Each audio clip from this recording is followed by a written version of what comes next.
මම වෛද්‍ය සම්පත් සේරම් අද මම කතා කරන්න බලාපොරොත්තු වෙනවා මේ ගොඩක් අයට තියෙන ප්‍රශ්නයක් වෙන බෙල්ලේ අමාරුව පිළිබඳව.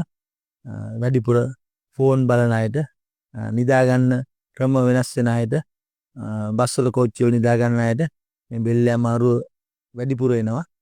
මේ බෙල්ලේ අමාරුවේ acute chronical කියලා කොටස් දෙකකට බෙදන්න පුළුවන්.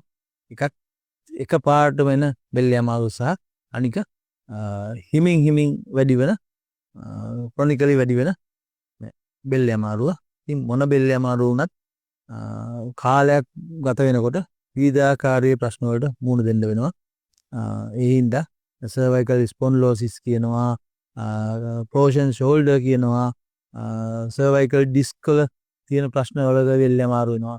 එක එක જાතියේ එක එක බෙල්ලේ අමාරු වෙන හින්දා අපි x-ray එකකින් හරියට පරීක්ෂණයක් කළා මේ බෙල්ලේ අමාරුව මොකක්ද කියන එක හරියට අවබෝධ කරගෙන ඒ අවබෝධයෙන් බෙහෙත් කරන එක තමයි වැදගත් වෙන්නේ. සාමාන්‍යයෙන් උණු වතුර ලුණු දාලා තවන එක, පොඩි ව්‍යායාම, විධිමත් ක්‍රමවත් ව්‍යායාම පද්ධතියකින් සමහර බෙල්ලේ අමාරු නිච්චාවටම හොඳ කරගන්න පුළුවන්කම තියෙනවා. නමුත් ඊට වැඩි දෙයක් වුණොත් අපිට නිසි වෛද්‍ය උපදෙසක් කරා යන්න වෙනවා මේ බෙල්ලේ අමාරුව හරියටම නිච්චාවට හොඳ කරගන්න.